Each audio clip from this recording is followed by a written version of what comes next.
Ny Ankolafy Zavalbert dia nandray anjara mavitrika tao anatin'ilay dinika savaranando ny karakarain'ny FFKM ary manohana ihany koa ny fametrahana ilay tetezamita vaovao eo anatrehan'ny fanakianana samihafa malohana ny fananganana izay tetezamita vaovao izay dia mitondra ny sosikeviny ary sy ny avy amin'ny Ankolafy Zavalbert izay Solon'Andriamatoa Miandrosoa Jean-Marcel Lategna ny akon'izay.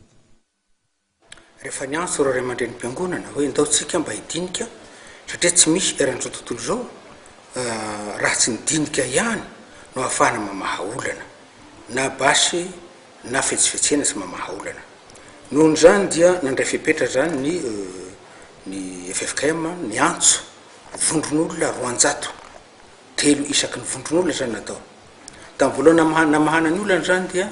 vondron'olona 4 movansy 4 zany natao tamin'izay fotoana zay dia olona 8 no nanaosony ny charte de leken'ny maro.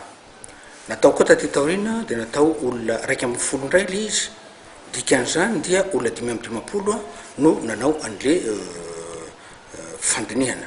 fa ny tena loza nanomboka tamin'ny 18 décembre dia tsy nihatsaina zavatra ny fanarahana io ka tsy namaha olana io zany hoe tsy olo-panjakana zany tonga teo fa olo-pahefana ka noho zany dia nanjary ny korotana tanteraka zany le mandraky ty androany efa taona zao tsy vita ny vahaolana ka raha mifandinika am'izany ndray am'izao fotoana zao dia zay hoe raha izany le izy ndahoary hiara hidinika mba hitadiavana vahaolana marina mba ho tombotsoa ny pirenena le izy fa sy tombotsoa ny olona vitsivitsy manakena izanao ny olona maro tsy mahagaganay raha manakena satria tamana am'le transition tsy mamaha olana tamin'ny 24 janvier 2012 zahay mivansafy dia nangaviana hoe ndao nareo midira amin'ny système am'izay nanda zahay satria tsy voahaja tanteraka le tondrozotra fa tsy misy ny équilibre des pouvoirs ary hafetsifetsena ny tao ka raha ohatra ka